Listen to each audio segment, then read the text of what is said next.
मेरे प्यारे देशवासियों, नमस्कार। मन की बात में आपका फिर से स्वागत है, अभिनंदन है।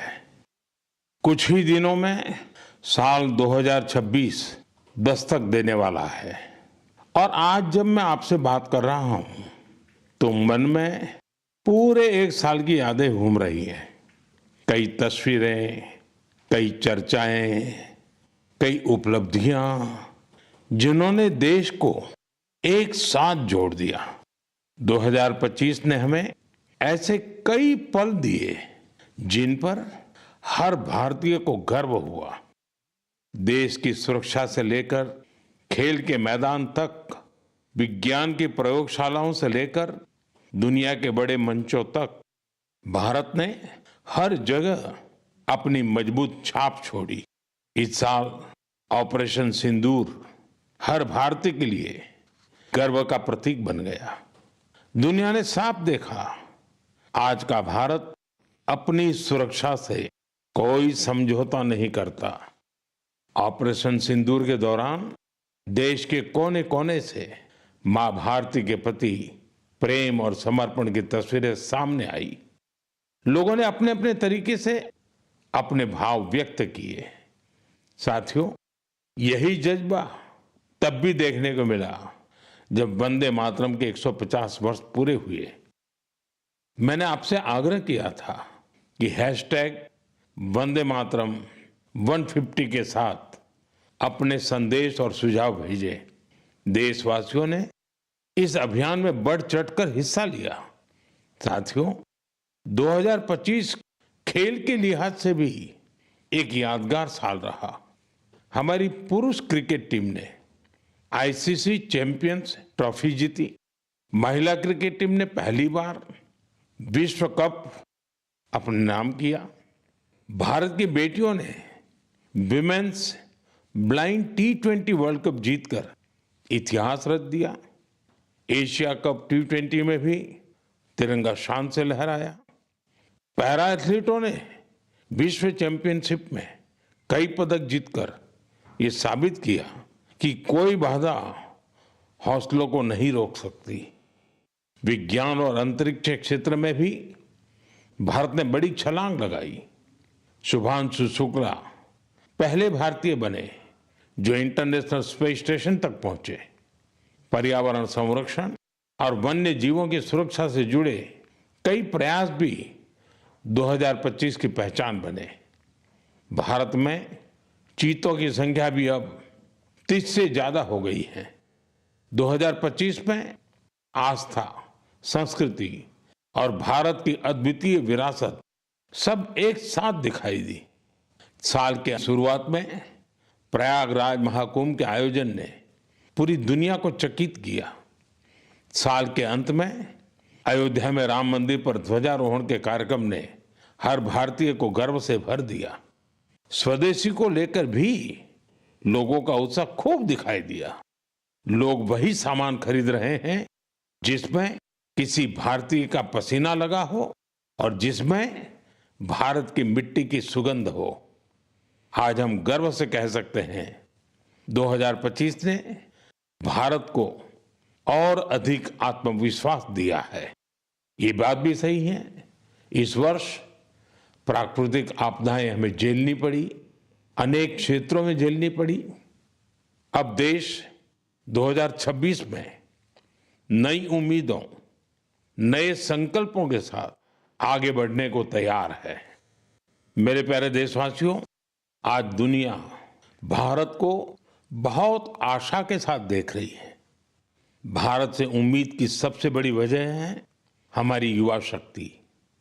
विज्ञान के क्षेत्र में हमारी उपलब्धियां, नए नए इनोवेशन, टेक्नोलॉजी का विस्तार, इनसे दुनिया भर के देश बहुत प्रभावित हैं।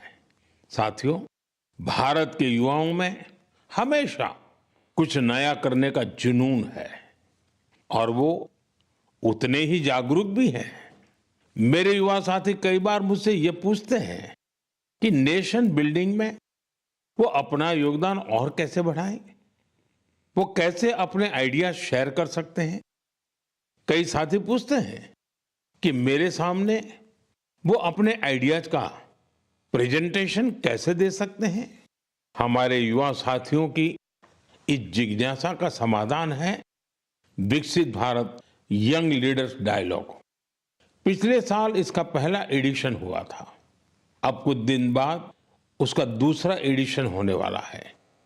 अगले महीने की 12 तारीख को स्वामी विवेकानंद जी की जयंती के अवसर पर राष्ट्रीय युवा दिवस मनाया जाएगा।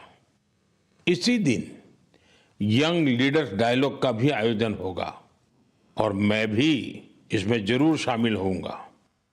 इसमें हमारे युवा इनोवेशन, फिटनेस, स्टार्टअप और एग्रीकल्चर जैसे महत्वपूर्ण विषयों पर अपने आइडियाज शेयर करेंगे। मैं इस कार्यक्रम को लेकर बहुत ही उत्सुक हूं। साथियों, मुझे ये देखकर अच्छा लगा कि इस कार्यक्रम में हमारे युवाओं की भागीदारी बढ़ रही है। कुछ दिनों पहले ही इससे जुड़ा एक क्विज कंपटीशन हुआ। इसमें 50 लाख से अधिक युवा शामिल हुए। एक निबंध प्रतियोगिता भी हुई जिसमें स्टूडेंट्स ने विभिन्न विषयों पर अपनी बातें रखी। इस प्रतियोगिता में तमिलनाडु पहले और उत्तर प्रदेश दूसरे स्थान पर रहा। साथियों, आज देश के भीतर युवाओं को प्रतिभा दिखाने के नए नए अवसर मिल रहे हैं। ऐसे बहुत से प्लेटफॉर्म्स विकसित हो रहे हैं जहां युवा अपनी योग्यता और रुचि के अनुसार टैलेंट दिखा सकते हैं। ऐसा ही एक प्लेटफॉर्म है स्मार्ट इंडिया हैकेथॉन। एक और ऐसा माध्यम जहां आइडियाज एक्शन में बदलते हैं। साथियों, स्मार्ट इंडिया हैकेथॉन 2025 का समापन इसी महीने हुआ है।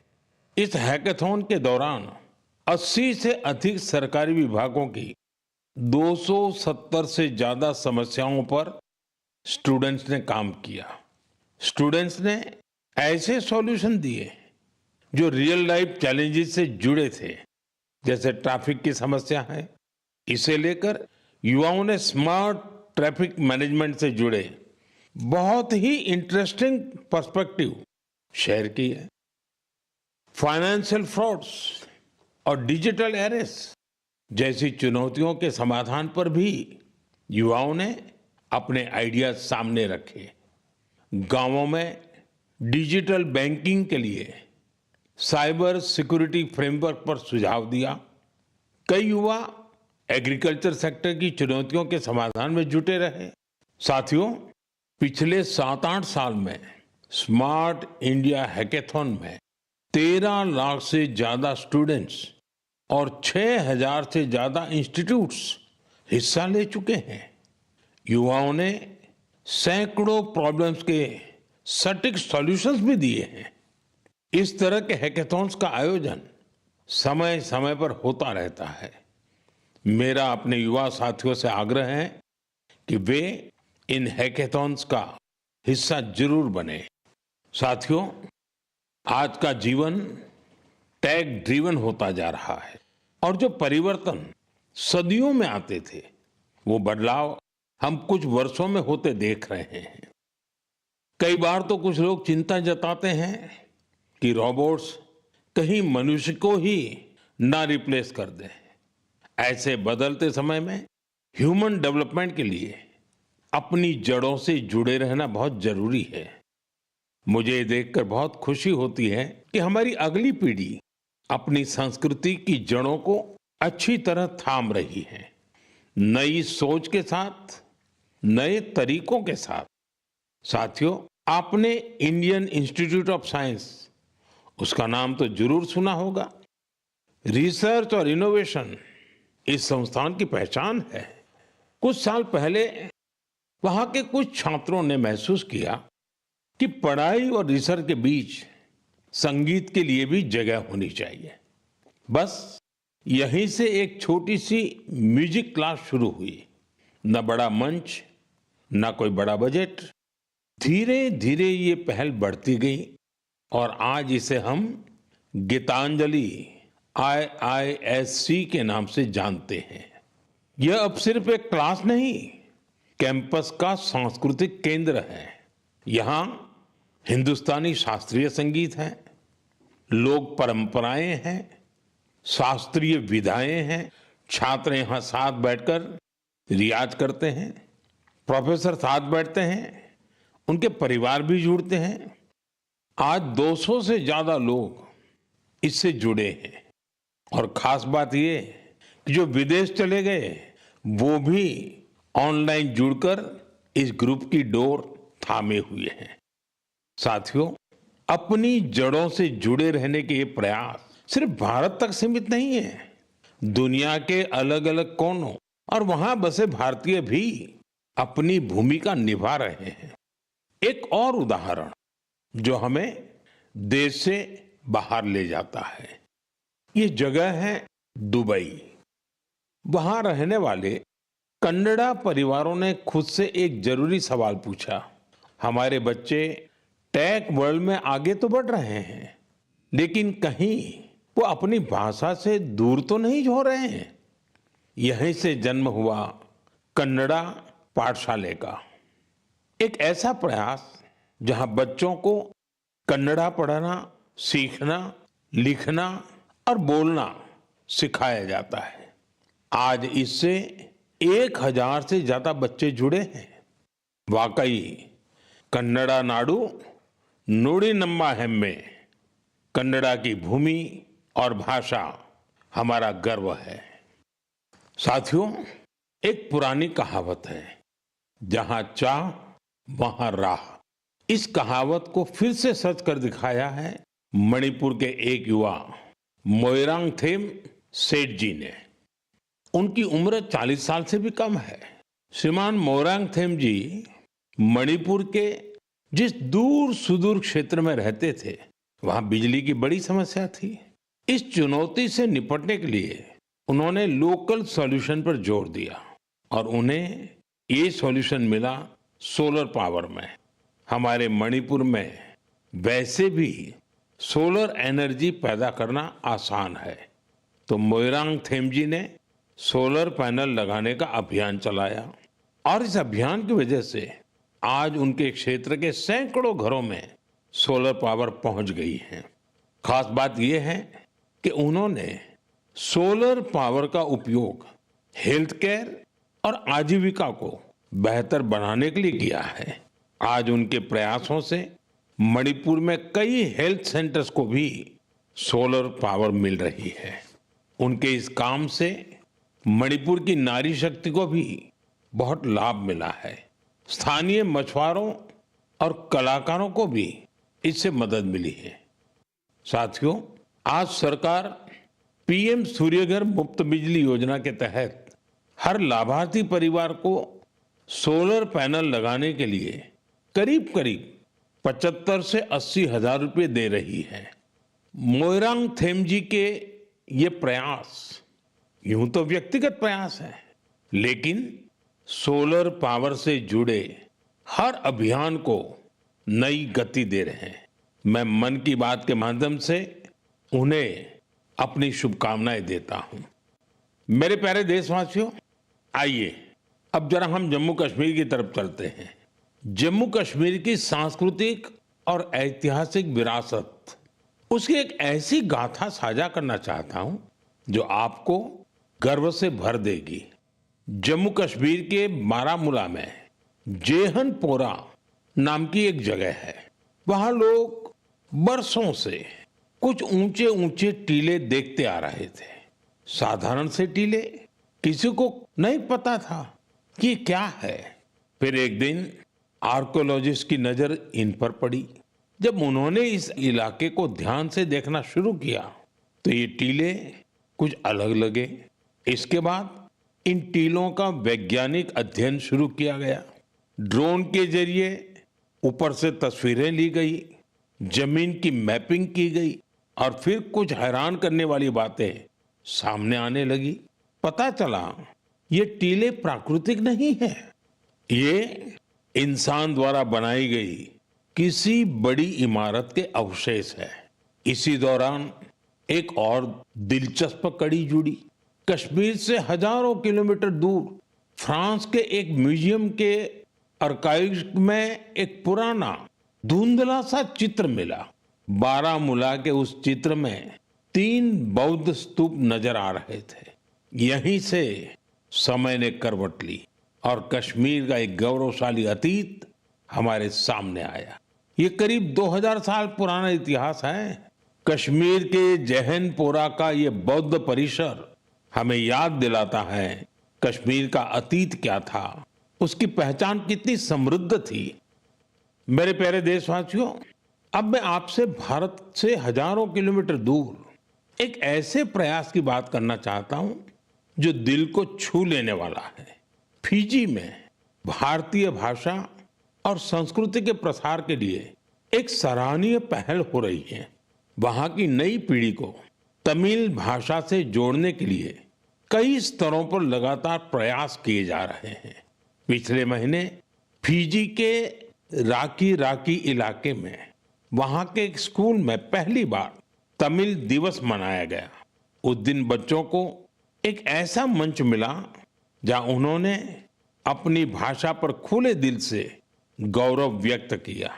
बच्चों ने तमिल में कविताएं सुनाई, भाषण दिए और अपनी संस्कृति को पूरे आत्मविश्वास के साथ मंच पर उतारा।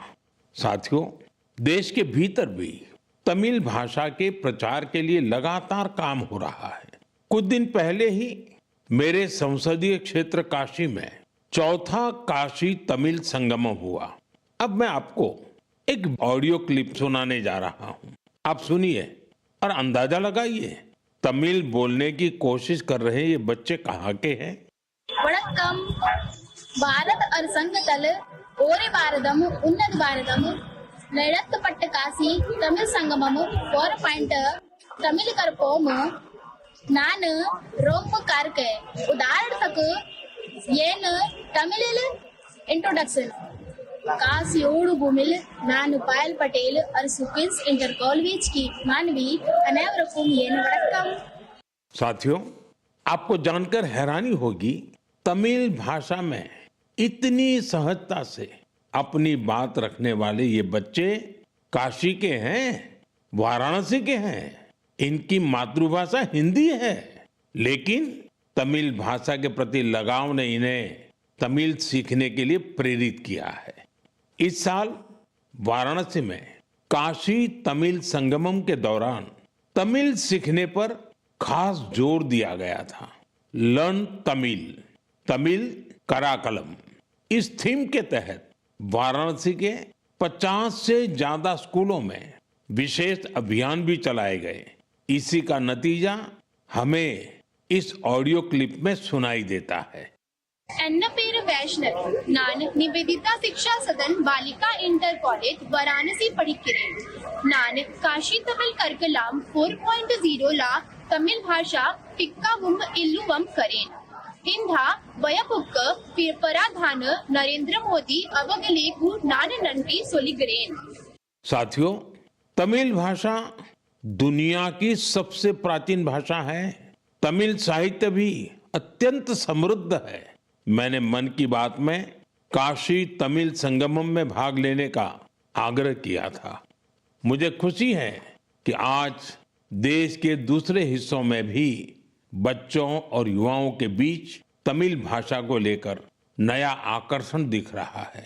यही भाषा की ताकत है, यही भारत की एकता है। साथियों, अगले महीने हम देश का 77वां गणतंत्र दिवस मनाएंगे।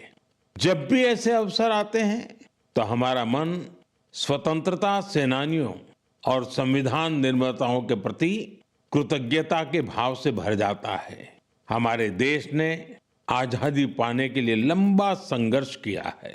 आजादी के आंदोलन में देश के हर हिस्से के लोगों ने अपना योगदान दिया है, लेकिन दुर्भाग्य से आजादी के अनेकों नायक नायिकाओं को वो सम्मान नहीं मिला जो उन्हें मिलना चाहिए था। ऐसी ही एक स्वतंत्रता सेनानी है ओडिशा की पार्वती गिरी जी। जनवरी 2026 में उनकी जन्म शताब्दी मनाई जाएगी। उन्होंने 16 वर्ष की आयु में भारत छोड़ो आंदोलन में हिस्सा लिया था।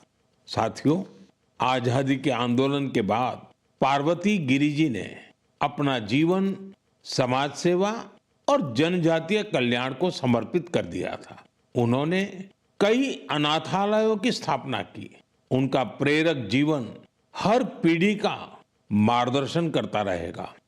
मैं पार्वती गिरि जी को श्रद्धांजलि अर्पण करूं छी। साथियों, ये हमारा दायित्व है कि हम अपनी विरासत को न भूलें। हम आजादी दिलाने वाले नायक नायिकाओं की महान गाथा को अगली पीढ़ी तक पहुंचाए। आपको याद होगा, जब हमारी आजादी के 75 वर्ष हुए थे, तब सरकार ने एक विशेष वेबसाइट तैयार की थी। इसमें एक विभाग अनसंग हीरोज को समर्पित किया गया था। आज भी आप इस वेबसाइट पर विजिट करके उन महान विभूतियों के बारे में जान सकते हैं, जिनकी देश को आजादी दिलाने में बहुत बड़ी भूमिका रही है। मेरे प्यारे देशवासियों, मन की बात के जरिए हमें समाज की भलाई से जुड़े महत्वपूर्ण विषयों पर चर्चा करने का एक बहुत अच्छा अवसर मिलता है। आज मैं एक ऐसे मुद्दे पर बात करना चाहता हूं जो हम सभी के लिए चिंता का विषय बन गया है। ICMR यानी Indian council of medical research ने हाल ही में एक रिपोर्ट जारी की है। इसमें बताया गया है कि निमोनिया और UTI जैसी कई बीमारियों के खिलाफ एंटीबायोटिक दवाएं कमजोर साबित हो रही हैं। हम सभी के लिए यह बहुत ही चिंताजनक है। रिपोर्ट के मुताबिक इसका एक बड़ा कारण लोगों द्वारा बिना सोचे समझे एंटीबायोटिक दवाओं का सेवन है। एंटीबायोटिक ऐसी दवाएं नहीं हैं जिन्हें यूं ही ले लिया जाए। इनका इस्तेमाल डॉक्टर की सलाह से ही करना चाहिए। आजकल लोग यह मानने लगे हैं कि बस एक गोली ले लो, हर तकलीफ दूर हो जाएगी। यही वजह है कि बीमारियां और संक्रमण इन एंटीबायोटिक दवाओं पर भारी पड़ रहे हैं। मैं आप सभी से आग्रह करता हूं कि कृपया अपनी मनमर्जी से दवाओं का इस्तेमाल करने से बचें। एंटीबायोटिक दवाओं के मामले में तो इस बात का ध्यान रखना बहुत जरूरी है।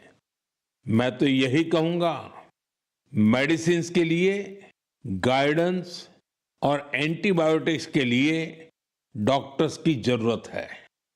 ये आदत आपकी सेहत को बेहतर बनाने में बहुत मददगार साबित होने वाली है। मेरे प्यारे देशवासियों, हमारी पारंपरिक कलाएं समाज को सशक्त करने के साथ ही लोगों की आर्थिक प्रगति का भी बड़ा माध्यम बन रही है। आंध्र प्रदेश के नारसापुरम जिले की लेस क्राफ्ट की चर्चा अब पूरे देश में बढ़ रही है। ये लेस क्राफ्ट कई पीढ़ियों से महिलाओं के हाथों में रही है। बहुत धैर्य और बारीकी के साथ देश की नारी शक्ति ने इसका संरक्षण किया है। आज इस परंपरा को एक नए रंग रूप के साथ आगे ले जाया जा रहा है। आंध्र प्रदेश सरकार और नाबार्ड मिलकर कारीगरों को नए डिजाइन सिखा रहे हैं, बेहतर स्किल ट्रेनिंग दे रहे हैं और नए बाजार से जोड़ रहे हैं। नारसापुरम लेस को GI टैग भी मिला है। आज इससे 500 से ज्यादा प्रोडक्ट्स बन रहे हैं और 250 से ज्यादा गांवों में करीब करीब 1 लाख महिलाओं को इससे काम मिल रहा है। साथियों, मन की बात ऐसे लोगों को सामने लाने का भी मंच है जो अपने परिश्रम से न सिर्फ पारंपरिक कलाओं को आगे बढ़ा रहे हैं, बल्कि इससे स्थानीय लोगों को सशक्त भी कर रहे हैं। मणिपुर के चूराचांदपुर में मार्गरेट राम थारसी एमजी, उनके प्रयास ऐसे ही हैं। उन्होंने मणिपुर के पारंपरिक उत्पादों को, वहां के हैंडीक्राफ्ट को, बांस और लकड़ी से बनी चीजों को एक बड़े विजन के साथ देखा और इसी विजन के कारण वो एक हैंडीक्राफ्ट आर्टिस्ट से लोगों के जीवन को बदलने का माध्यम बन गई। आज मार्गरेट जी की यूनिट, उसमें 50 से ज्यादा आर्टिस्ट काम कर रहे हैं और उन्होंने अपनी मेहनत से दिल्ली समेत देश के कई राज्यों में अपने प्रोडक्ट्स का एक मार्केट भी डेवलप किया है। साथियों, मणिपुर से ही एक और उदाहरण सेनापति जिले की रहने वाली चोखोने क्रिचेना जी का है। उनका पूरा परिवार परंपरागत खेती से जुड़ा रहा है। क्रिचेना ने इस पारंपरिक अनुभव को एक और विस्तार दिया। उन्होंने फूलों की खेती को अपना पैशन बनाया। आज वो इस काम से अलग अलग मार्केट्स को जोड़ रही है और अपने इलाके की लोकल कम्युनिटीज को भी एम्पावर कर रही है। साथियों, ये उदाहरण इस बात का पर्याय है कि अगर पारंपरिक ज्ञान को आधुनिक विजन के साथ आगे बढ़ाएं तो ये आर्थिक प्रगति का बड़ा माध्यम बन जाता है। आपके आसपास भी ऐसी सक्सेस स्टोरीज हो तो मुझे जरूर शेयर करिए।